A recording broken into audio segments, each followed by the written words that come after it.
Does anyone have questions for Amy for the presentation? I didn't cut you off. Was there more? Did I cut you off, Amy? I'm sorry. No, I don't think so. So yeah, I think I stopped my share, but if there's a question where we need to start it back up, I can.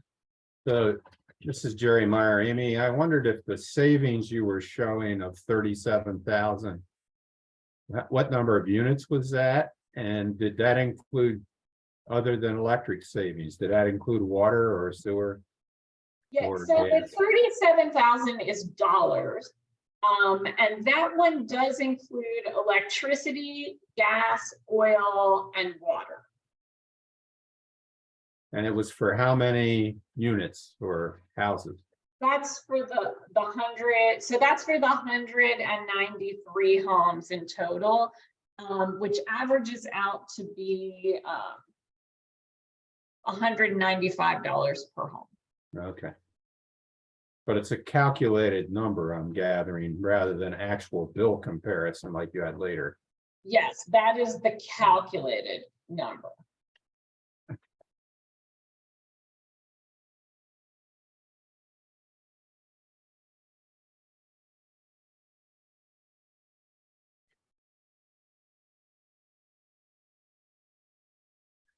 Are there any more questions?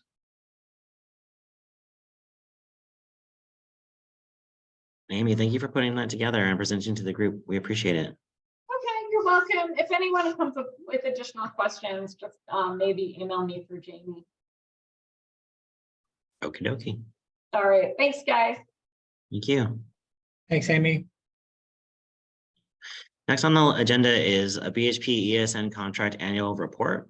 And what this is the city and the county asked that we put together a report for the BHPCC that after 3 quarters of work, our contract is on the fiscal year from July 1st to March 30th. So this is a wrap up of what we've been working on over the last 9 months. It's 13 pages long, but I put that down to 4 slides. So I probably missed some things. If you're interested in more of the details, you should go back into it. I think one of the high points here that might not have made it on a slide is that Keith and Steve Barron and a couple other folks, I'm forgetting now, if you're on the call, I'm sorry. They helped give direct feedback about what we're doing, and we have been working on implementing it throughout the year. And so in the report, we talk about what we've been able to implement and what we're still trying to work on implementing. But here, let me share my screen. Oh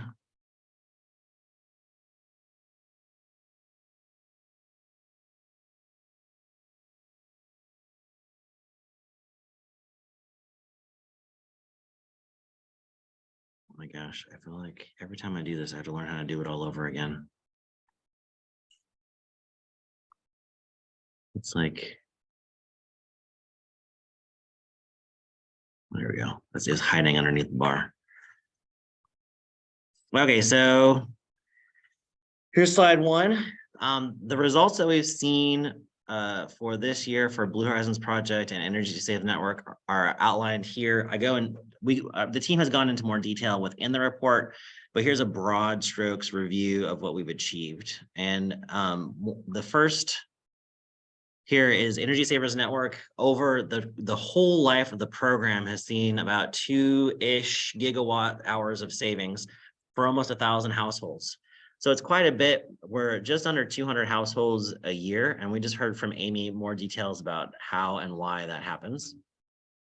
For neighbor-to-neighbor solar, we started in December with Sugar Hollow, and we've got 7 systems installed, and there's more in the hopper. I want to say 5, but I think the number keeps changing how many are in the hopper, so it's hard to say. But Clary and her team are doing a great job on this front, and it's been really rewarding to partner with them about pre-qualifying folks and making sure that they get taken care of on the neighbor-to-neighbor solar front. From ARPA, we got funding from the city and the county to do heating repair. We've done 11 homes so far with subcontractors, and then there's 5 more in the pipeline, and that can be a whole HVAC replacement. We've done community outreach at 52 presentations and tabling since July 1st, which was probably too many. The community outreach plan reflects that. So going into next year, I'm quite excited about focusing in and doing some more in-depth focused outreach at fewer places. And then the 100% renewable energy strategic plan has a full complete draft and has gone through an equity review through BIPOC task force. And we have an in-person meeting June 7th to continue to work on that. So these are some of the highlights from that 13 pages. It does go in more depth. And one of the areas that we talk about is where do we need to focus? And this comes from y'all. Like we've been talking about this as individuals and as a group, but we're reporting back to the city and the county and to the BHPCC that we need more crowdfunding type programs for for not just solar, but for other residential appliances. I know Maggie's and Brownie have been talking about the lending program to help moderate income folks access these resources. We need more tradespeople in the field. And then as far as outreach and visibility, I think just continuing to get the word out, especially with the Inflation Reduction Act, there's lots of confusion. And I need to continue to brush up on this myself. And then we have Kelvin on staff who works with translation services, but we would like to go a little more in depth on this front so that we can do a better job of reaching the Spanish-speaking community. So there's two more slides in this, and they're about money. So the first one is about where our money is coming from. We take the city and the county grant that we get, and we leverage that to get other money. And so this is a pie chart, but I also have a spreadsheet breakdown inside the report about where the money comes from. It's about $470,000 that we spent in the last 3 quarters. And this is where that money goes. And so this is what we're paying on. It's mostly staff to go develop programs, but then we're also paying for solar systems and supplies and things like that. So the report is, again, 13 pages. You're welcome to peruse it at your leisure, but here's kind of a broad overview about what's in there. Questions, comments, or concerns?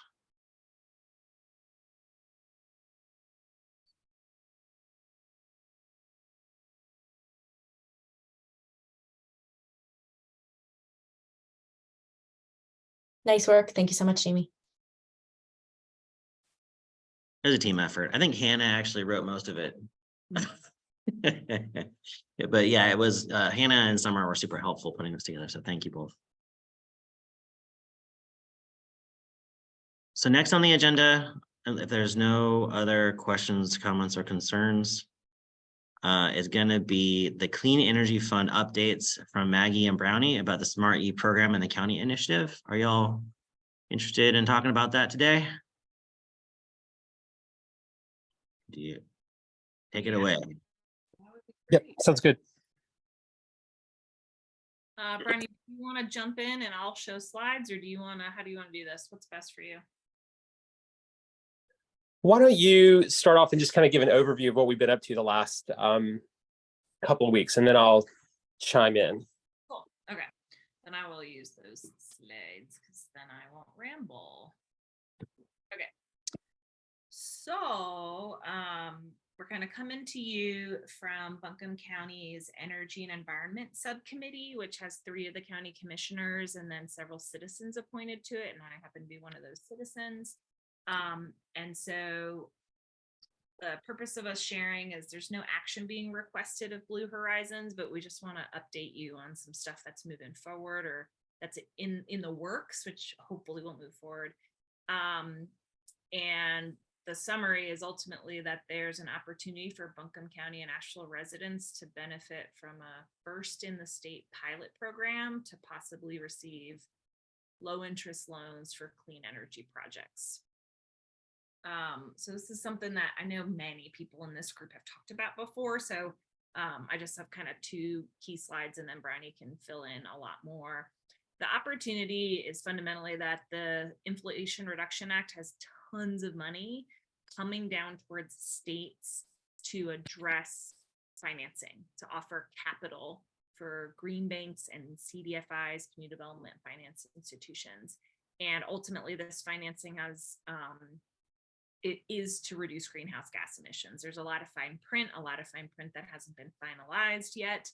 But what we know is that this money is coming down to try and address that gap we've seen for a long time in the marketplace, that folks don't have upfront cash to make investments on their residents. And we happen to be super lucky that in our state, we are prepared for this federal money because we have had awesome leaders like our very own Bridget Herring on the board, forming a nonprofit called the North Carolina Energy Fund. And so the way this money will work is not that the federal government will like offer loans to Maggie Ullman. It'll come down through these state institutions, these nonprofits like green banks, and then those green banks will work with community partners like a Greenbelt Alliance or like a self-help credit union to kind of get this financing out there and work on these campaigns. And so the opportunity at hand is that through some conversations with the Green Bank and the county, the Green Bank is interested in identifying a partner to pilot one of these lending programs in the next 12 to 18 months before the federal funnel of money hits the ground, right? It hits them. And so they want to work out some kinks of program design, figure out how some of this partnership could work before, so that they can really compete for the federal money and say, hey, we've been working on this. This is what we've learned. And they want to find a community. And we are hoping that we are one of those communities. And a piece of the puzzle that they need to get this thing started is called a loan loss reserve, which again, this group is probably familiar with. But essentially, if you're a bank, the reason you charge high interest rates or have transaction fees is to cover your risk of someone not paying you back. And so if you have a loan loss reserve, it is basically like securitizing the loan for the bank, but it's not done by the individual. So it's basically like, we're going to give $100,000 to the bank to administer these loans. And then if Maggie Ullman defaults on the loans, the bank gets their money made back from this loan loss reserve. And so in this partnership, they're asking Buncombe County to provide this loan loss reserve of around $100,000 that could get up to $1 million of loans out into our community. The loans themselves would be really competitive, better than a loan you'd get from what a solar installer might show up with, or better than what you could get if you just went to Home Trust Bank to get a home loan. Ideally low rates, people with low FICO scores could get access to it. There'd be a streamlined application. So it's really trying to just make a better loan product to get it easier for people to say, yes, I want to make these home improvements. And then once kind of the loan loss reserve would be set up, then the Green Bank has the opportunity to go and partner with a financial institution like a self-help credit union or a Home Trust Bank. And then say we get the loan set up, then we'll still need a community partner running a campaign like we've done Solarize to drum up the business, drum up the enthusiasm. So there's a lot of pieces to the puzzle that need to come together, including what technology would the product go for, right? Because to pilot this, we don't want to have 75 technologies that people could apply loans for. We need to kind of get some systems. So there's a lot of talk about heat pumps, there's talk about solar, there's talk about heat pump water heaters. So lots more to figure out. And we know that kind of step one on convincing this state nonprofit to work in our community is getting a loan loss reserve so that they can start attracting a funding partner, a financial institution partner. And as of now, it looks like the county has some of this money earmarked in their budget, but I'm sure Brownie can share more of that. It's still early in the process on their budget. Well, it's not that early, but it's not done till Fat Lady Sings.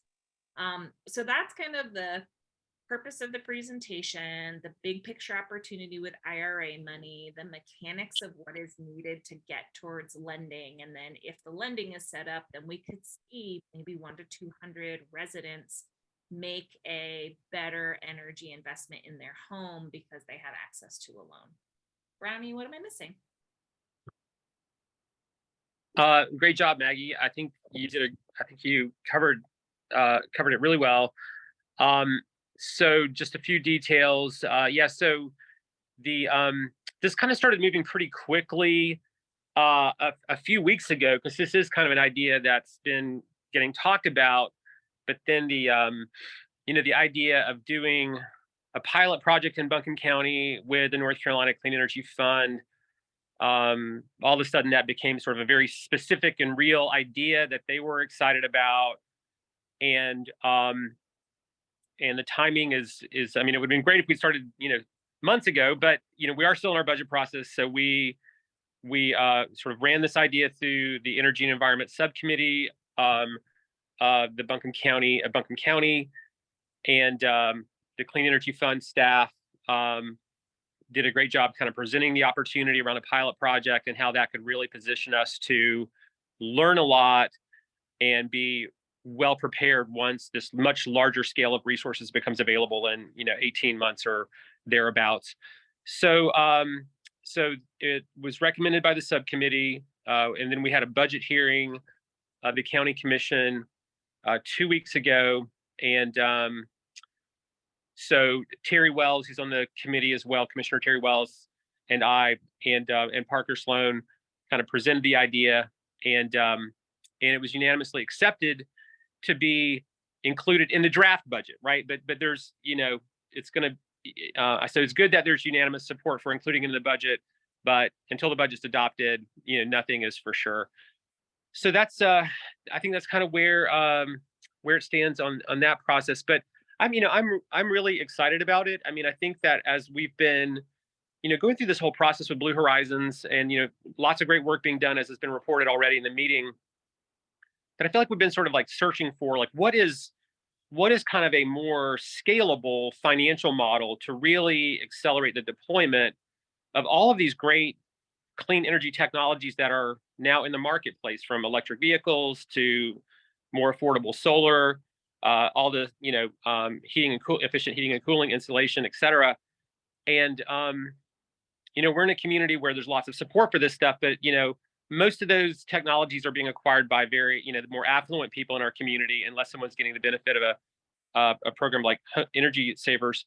So our hope is that this really becomes a financial platform that will really make this array of vital clean energy technologies a financially viable choice for the vast array, the vast majority of residents and small businesses and other businesses in our community, to accelerate the deployment of that. So anyway, for all those reasons, we're excited about it. And I guess the one other update we just quickly I'd share is Sam and Maggie and I met with, we want to kind of go out and talking to vendors to kind of test this idea, right? Like, would companies that do heating and cooling and other things actually use this? Because there are other financing, products in the marketplace and things like that. So we had a meeting last week with the owner of MB Haynes to kind of get his feedback on what if we did a heating and cooling pilot project, learn some really valuable things. But I think we need to do more of that to kind of make sure that the private sector businesses that work in whichever technology space we choose will actually be really actively promoting this and utilizing it with their customer base.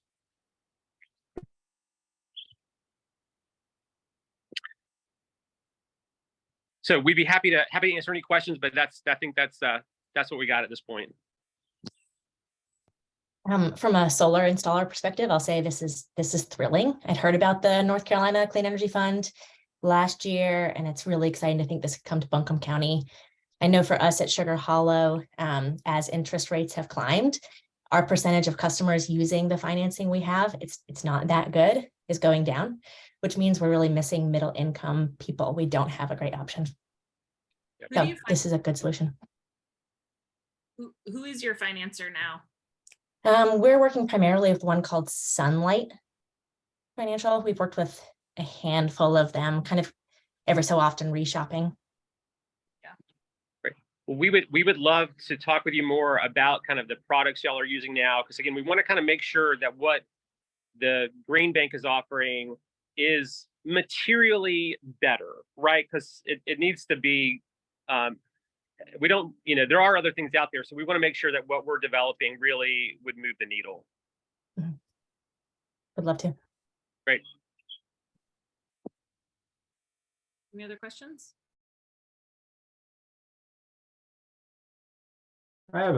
This is Jerry Meyer. I have a comment from my past experience in Cleveland, Ohio, where I worked for my career. I ran a neighborhood program which at that point was called Neighborhood Housing Services, that did energy saving activities as well as general home repairs. And to really get to a low income community of any type, and this was a low income community, we really had to package things very carefully and have a lot of expertise among a small staff.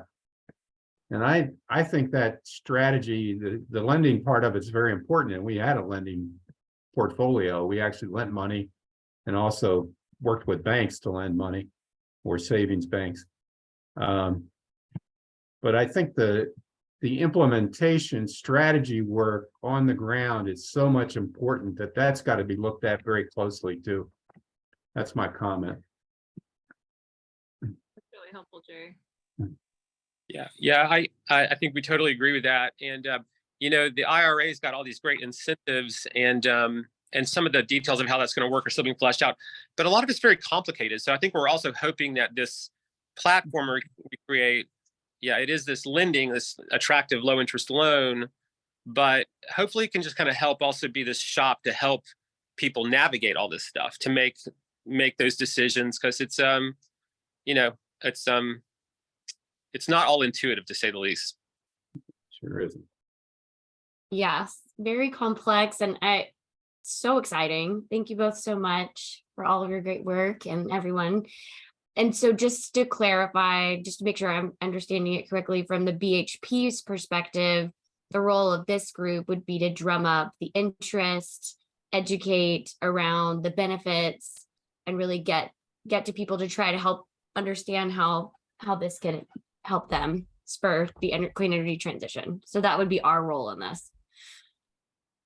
Yeah, I could see that totally being there. I think that, you know, when I think of how this could look if all the products get in line, it would be similar to how the Solarize campaign worked a couple years ago, but with a financing element, right? And so my understanding, and I know Sophie's here, and Sophie was the person staffing that in the past, and of course Sam, Jamie, you weren't here at the time, but it was Housing Green Built Alliance, and the Blue Horizons was a big part of it. But essentially there was like a community coalition that all contributed to the campaign to drum up the excitement, to get the people to sign up and say, I want an assessment about doing this on my house. And then through Sophie's work as at that point part of the Green Built Alliance, there was kind of like coordinating that coalition from Blue Horizons to Sierra Club to Mountain Housing or Mountain True, you know, bringing that all together. And so everyone's kind of beating the drum of sign up to see what you can do on your house. And then that's kind of, to me, it's like a business development funnel, right? And then there's the financing partner and the installer partner. And with Solarize, the nonprofit work through Greenbelt Alliance pulled together, okay, here's going to be the installer. They negotiated some of the rates. And so it's kind of, there's someone needs to be that central point. And I don't know that would be Blue Horizons, because I think that needs to be more than volunteer time. That needs to be someone waking up going, this is what I got to do today. But I think the community advocacy, the community outreach, lending and amplifying that campaign is a really, really ideal place for this. And so you have that person who wakes up, paid to work on it, bringing together community partners, lining up the installers, lining up the financing and partnering. So it's a really collaborative coalition effort. I think that we would be the folks kind of going to neighborhood meetings and being like, hey, there's a thing, and kind of doing that outreach for the campaign that we're all coalescing towards. That's one idea. Ultimately, it will all need to be co-created by the folks that are at the table making this happen. But I think we're lucky, having seen Solarize recently, that we can look to that model. We don't have to imagine every step. We can borrow from what worked really well and improve upon it.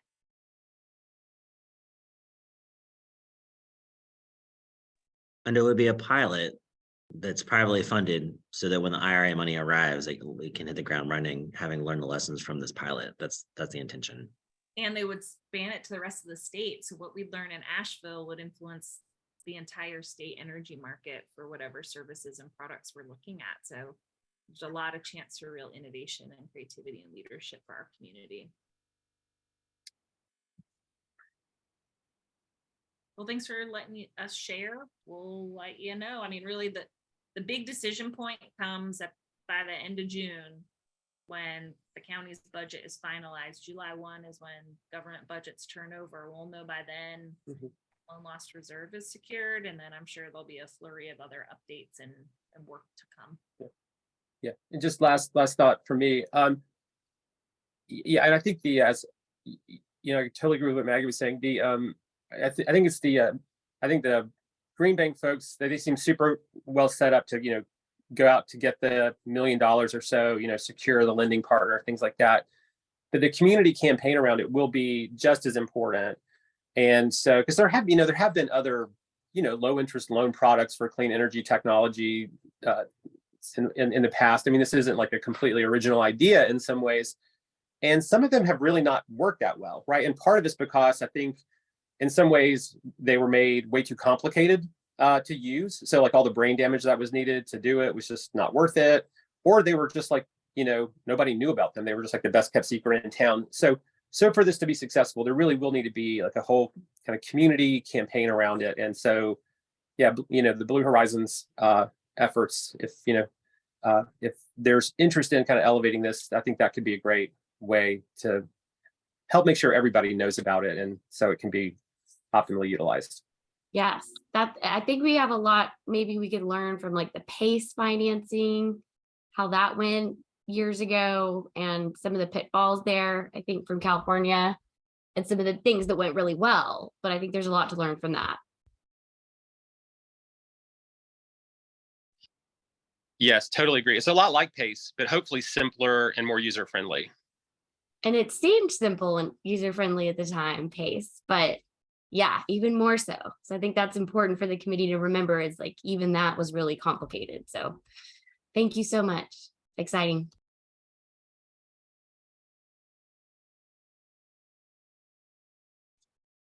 Hearing no more comments on that item, we can move to the next one, which is related. This is all kind of funneling in the same direction.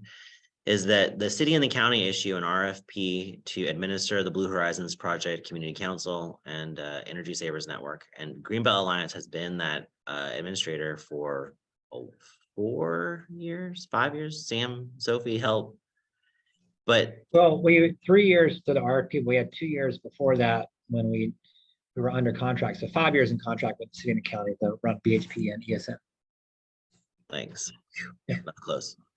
And so one of the functions of the BHP Community Council is to give the city and the county feedback about what should be done in order to move this work forward.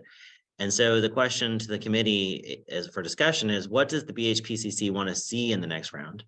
And some things are stuff that we've talked about, the Clean Energy Fund that Maggie and Brownie were just talking about. We've talked briefly about workforce development, and there are current programs doing Energy Savers Network and doing that weatherization on the ground. What would the BHPCC like to see in the next round? And it'd be nice to take some time for this. It looks like we're at time. Thank you, Clary. It looks like we're at time for this section. If y'all want to just extend it like 5 or 7 minutes, would that be enough time to talk about this? Is that okay with everybody? Okay, so let's take until 4:10 on this section. So what would the BHPCC like to see in the next round of funding? Well, we're going to talk about community engagement soon, but there's a lot in the community engagement plan that we'll review that will be likely affected by this new news, and maybe need to organize around that if things come through in that way. But it seems to me, having been really involved in that process, that we don't have enough staff to really staff what needs to be done on the community engagement. And if that's one of the core reasons why this group exists, I would highly recommend doubling down on that support.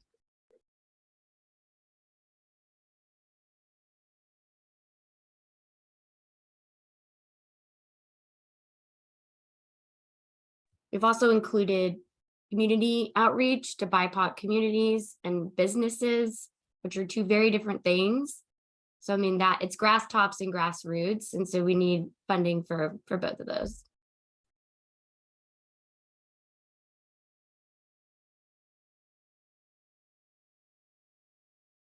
Jamie, it could be helpful I'm just kind of flashing through, having looked through the report that you did an overview of. But not everybody's like, and myself included, like super familiar with like what you're asking for funding for now. So I'm like, it feels a little blank pagey of an ask. And that can be nice for like big picture vision, but maybe if some context of like how you're currently using money, you just remind us on that, that might jumpstart some of the discussion. Sam, do you want me to do that, or do you want to do that? When's, Yeah, well, it's, primarily for community engagement pieces and managing Energy Savers Network are the two big bulk pieces of the scope of work. And related to the BHP side, it's the Blue Horizons Community Council, it's the different committees, it's neighbor solar, it's some of the money we have for the heat pump repair and replacement program, pieces like that. So there's, more specifics if we could go line by line, but I would say those are the big buckets. And, within this, we're going to be on June 7th having the BHPCC meeting focused on the 100% renewable energy plan. And so that'll be a long list of initiatives that we can kind of talk about and prioritize. And so that'll give you a sense of some elements too. So we just kind of want to get the wheels turning with this meeting, just to kind of think about some things. But in that, we'll be able to like have specific focuses on like, should we do a Solarize campaign in 2024? Should we do a heat pump, water heater repair and replacement program? The green bank, how does that fit into things? And, knowing that we have limited funds and limited staff time, we wouldn't be able to like utilize what we do have in the most effective way possible. So, getting y'all's perspective on that would be helpful in order to be able to kind of make sure. So we kind of like see the process of the June 7th meeting and also our RFP response to the city and the county related to like what we'll do for the next 3 years, but specifically like, the next year's funding sources and like how much we ask for is related to like what we should actually do. And I think we want to keep ESN and the BHP and neighbor, but there's potential room for these other things to emerge too. That's super helpful. Thank you so much. And I of all people should probably know that by heart, but it's just always nice to kind of re-anchor. Appreciate it.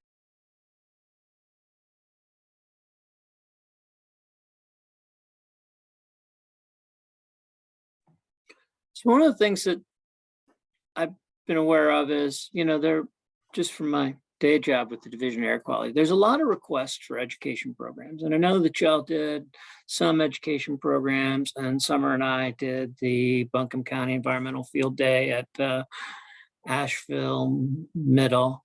I really see these as avenues. Educating youth is a really good avenue of educating adults about what they can do and everything, and some of the programs. And I'm wondering if you want to, or if there's capacity to probably add staff or at least paid interns to kind of do additional work in that area, because it's really core to that communication outreach, but it's a different avenue, which, through the Division of Air Quality and our open burning education programs, we found that's a really successful way to get to parents is through educating children. Just a thought.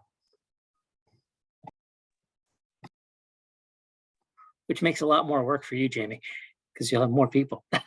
And Jamie, I don't know if everyone knows this, but Jamie, through his Energy Wise nonprofit in New Orleans, did a massive education of youth on energy issues in that community. It was a utility fund program.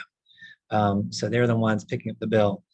And I don't know if the city and county will want to fund that sort of thing, but and we have thought about approaching Duke, but at this point we've decided maybe we don't want to create a whole new line of work for ourselves, but it's it is has shown some success in other areas.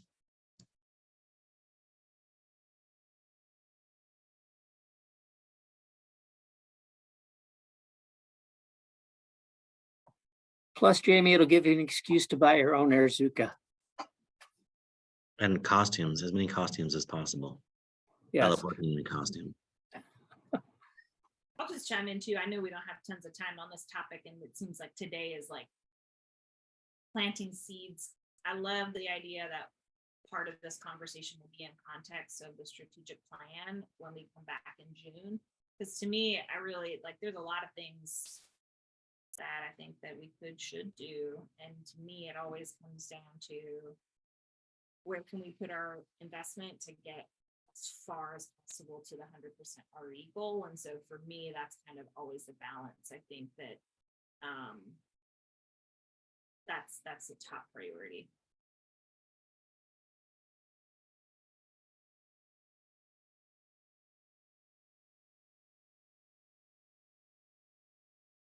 Any other thoughts? I feel like this is the beginning of a conversation, and that more will come forward because we talk about this stuff every month.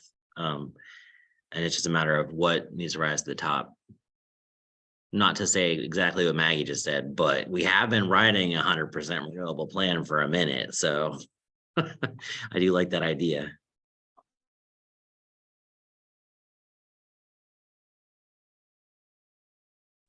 Any other conversation on that item? We can move to the next one.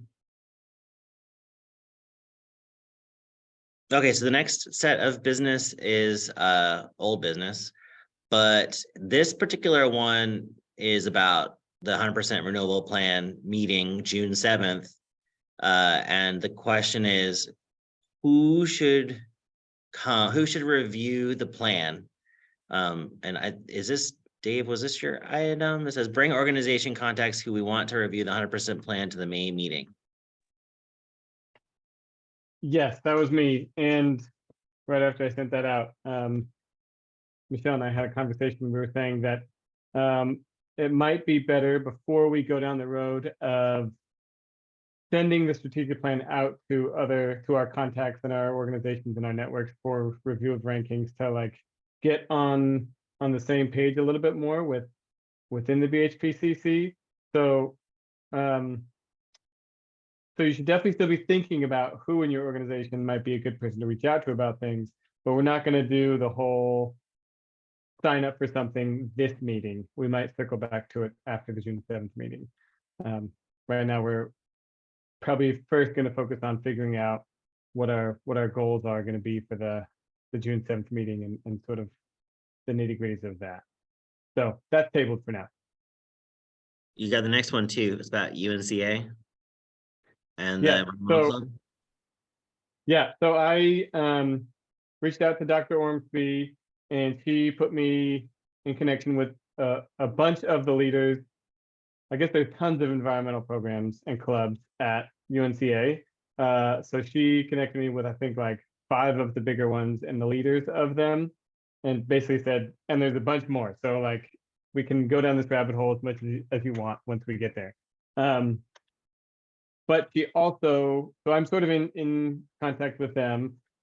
She also told me that there was a free pizza thing where she would connect me with a bunch of those students and folks who might be potentially interested in internships or volunteering, which Jamie went to. So he might be able to talk a little bit more about it. I don't know why you didn't go. There was pizza. How can you say no to that? I didn't say no. I met a few students, and I got one who's starting as an intern on the 8th, and I got another one that's interested. So if we wanted to deploy some of this work towards those students, I've got a list I'm working on. If you think there should be something on the list, I guess I can send that to everyone and you can let me know. How's that sound? Is that the kind of feedback we're looking for on this item, Dave? Yeah, well, I guess my other question is, so I know that there's like specific, I put you in contact with a couple of folks just about internships and apprenticeships in general, but based on the last meeting, it sounded like there was an ask to get in contact with UNCA for other potential opportunities. So before I continue down this path with more students and the environmental groups, I guess I'm just wondering like if we can be more specific about what the ask might be, if folks have an idea of what we're asking them to do.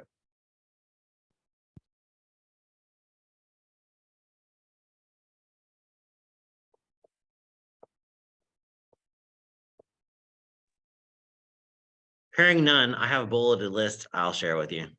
And we can Sounds work great. on that, unless other people want to add to my list. And a lot of it, Micah, is going down your community engagement plan that your team worked very well. I talk about it all the time. I don't know if your ears burn, but I talk about that community engagement plan all the time. Super excited about it. Glad it's helpful. Thank you. And then the next item on the agenda, it looks like it's Dawn, Ben, and Michelle. And I don't see Dawn, Ben, or Michelle on the call. We're gonna go to the next item and come back to that next month, or maybe in July. Green Source Advantage, that's Ben. Rebranding a logo, that's Ben. This is the fastest we've gone down this agenda. Okay, next one is, okay, so Dave already talked a bit about this on the face-to-face workshop, June 7th. Who in your network should provide feedback? I think you sent an email out about that unless you have more. I think that's a duplicate from the earlier item. Yep. We talked about doing an equity training for this group at one of our regularly scheduled meetings, and Aisha Adams can do it. She works with Lenore Ryan doing equity work, and we've worked with her before at Greenbelt. She can come to a regular meeting time, but not in July and not in October. So if y'all still want to do that, I can work with like Michelle and Ben and them and just figure out which one works for y'all. I was thinking August or September. I don't know if y'all have opinions about that, but I didn't want to go off and just start making plans without the BHPCC being able to weigh in on when you wanted to do that. And if you still wanted to do it, if it was still on your list.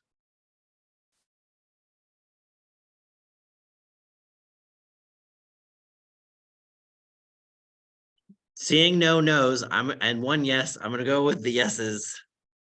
I will continue down that path and work with Michelle and Ben to schedule something for a regular meeting. Okay, so subcommittee and standing program reports. We are back on schedule, people. We are back on schedule.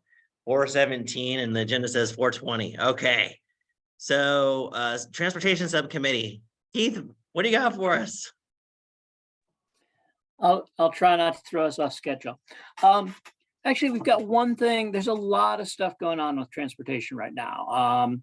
And I've been trying to, yeah, there's just a lot. But one thing that I wanted to talk about is the North Carolina Department of Transportation is asking for a request for information to solicit input on the next stage of NEVI funding, which is the National Electric Vehicle Infrastructure Funding.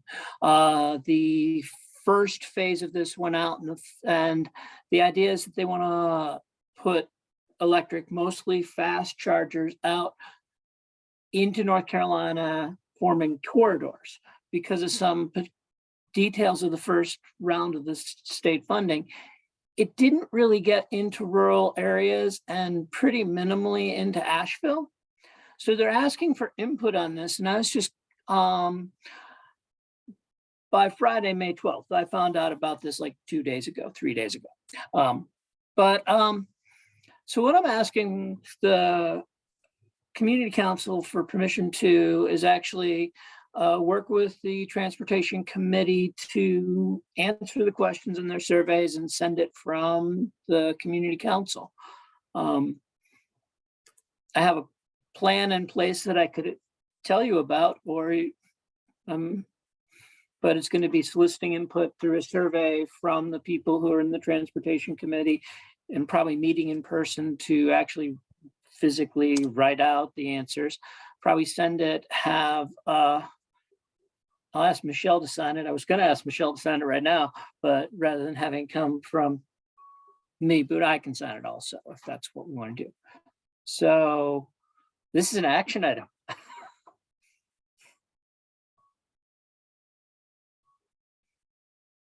What action would you like us to take? Vote to support the letter, or? Yeah, support me filling out the survey on behalf of the community council.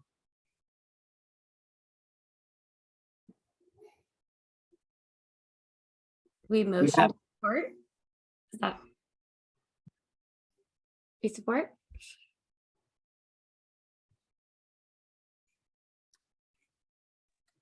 I heard a motion on the floor. Was that a second?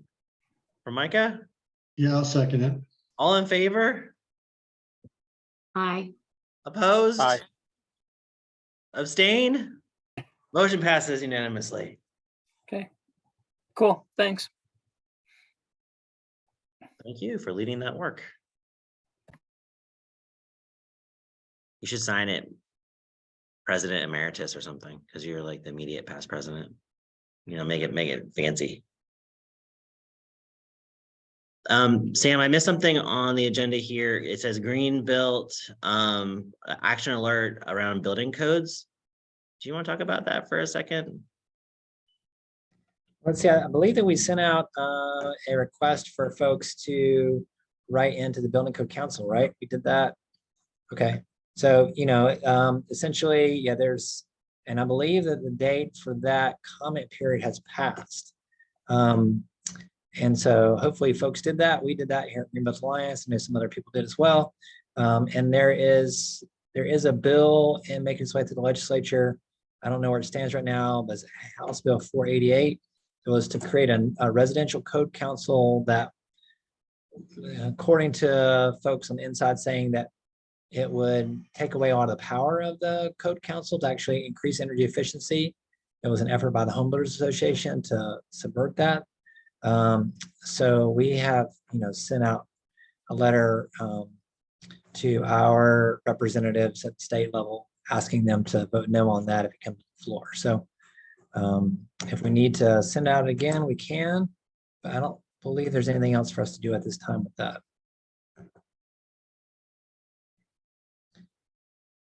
Thanks, Dan.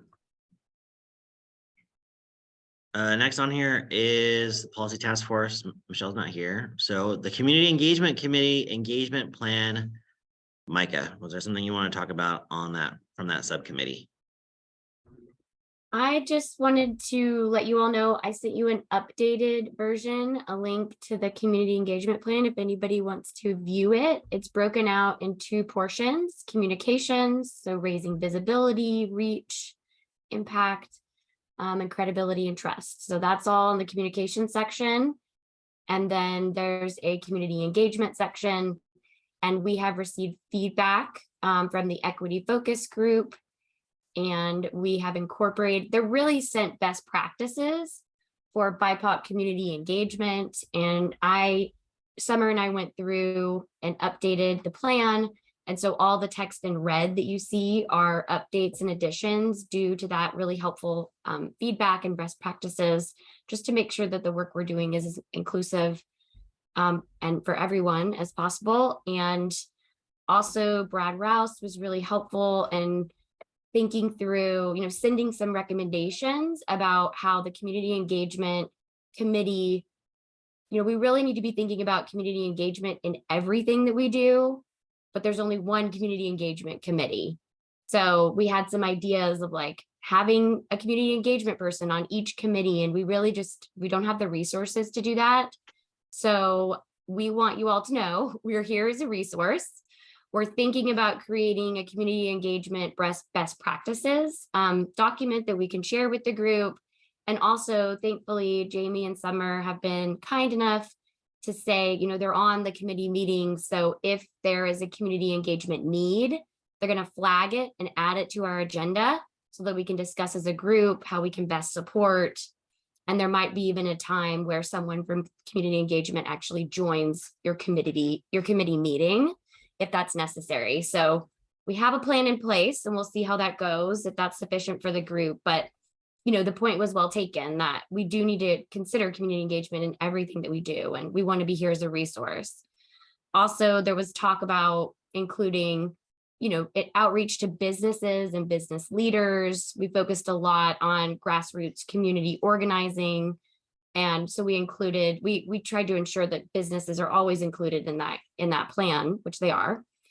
And finally, just more fundraising, because there's to do this plan. If you take a look at it, it's ambitious, it's tactical. We worked with Summer and Jamie and others and staff to make sure that it wasn't too much of an ask. And there's some efficiencies there. So hopefully it's, utilizing time even more effectively.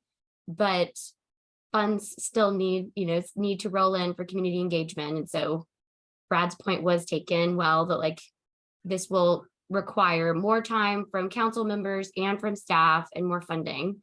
And so there's a funding section in the plan.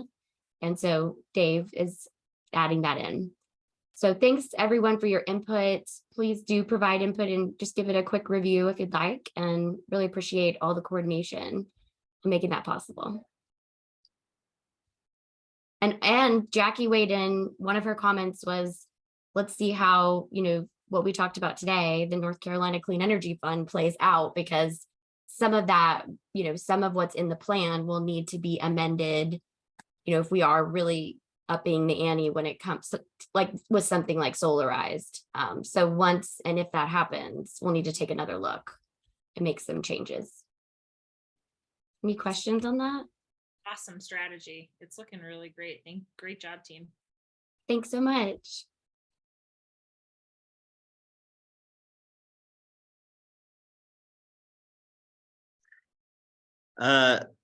So drinking, come to our member meetup May 24th at 5 o'clock in New Belgium. It's good times. I'll definitely be there. I love those meetups. They're like my favorite. So I hope you all come and hang out with us. Also, I don't know if this passed on the agenda yet, but we talked before the meeting about there's been emails going back and forth about the solar plant at Lake Julian and the NCUC making a decision around that. And I don't know if we landed anywhere about taking action. I know that we wanted to write letters of support, but it was pretty vague. It wasn't like, yes, pass this docket, or no, we oppose that docket. But the NCUC is apparently currently looking at that plan by Duke Energy, and there was a call from Jason and others to reach out to them with a letter writing campaign to support the solar installation there. Did I miss anything on that front? Okay. Brownie? Yeah, and just to clarify, so that's not the floating solar idea, Lake Julian. This is the ground-mounted project that Duke's been planning for, many years as part of their, modernization project at the property.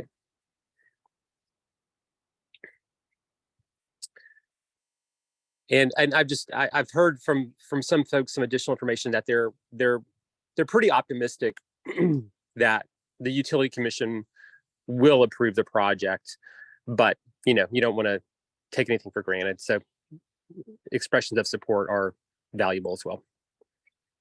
Brandy, are you talking about photovoltaics or the ground mount one when you say optimism? Yeah, this is only about the ground mounted system. That's the question that's coming before the Utility Commission. They have to approve their certificate of public convenience and necessity for that project. The floating solar project will also go through such a process, but not imminently. That would be probably because that project's at a much earlier stage than the Duke ground mounted system on their property. So for the ground mounted system, Jeremiah Leroy sent out an email on Friday that basically said, timeline is short. The NC public staff has recommended denial of the new solar facility at the Lake Julian power plant. So basically, this is where the idea of trying to get some support get some support for it, right? Isn't that I'm trying to go through the emails. Right, yeah, it's actually incorrect. That message is incorrect. It hasn't been recommended for denial. The public staff at this point, as far as I can tell, has not taken a position on it. If you go to the docket at the Utilities Commission, it's just the filings at this point. So yeah, it's someone, somehow there was some misinformation communicated through the email chain about the denial. I think, I'm not sure how that that miscommunication happened, but part of it was, when Duke agreed to close the coal plant but wanted to build a new gas plant, part of the agreement at the time, which the Utility Commission approved, was that there would be 15 megawatts of solar built in Buncombe County by Duke. And so the basic issue is the public staff. And so the landfill solar project also had to go through this process, and the public staff opposed it on the grounds that it was couldn't meet their avoided cost thresholds. But the utility commission did approve it, as we all made the case on that project. Like, look, the utility commission already committed to 15 megawatts of solar in Buncombe County. So, you know, you shouldn't go back on that commitment at this time.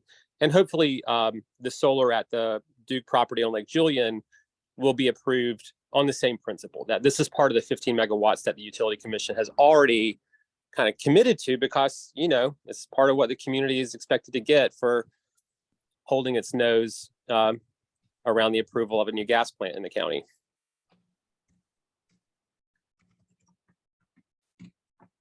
I'm putting in the chat, there's a link there, and you can, there's a comment, you go to that link, there's a way to comment. You can just put in that docket number I added to just do a quick message saying you support the installation of the Duke Energy PV system on Lake Julian, or not on Lake Julian, at Lake Julian.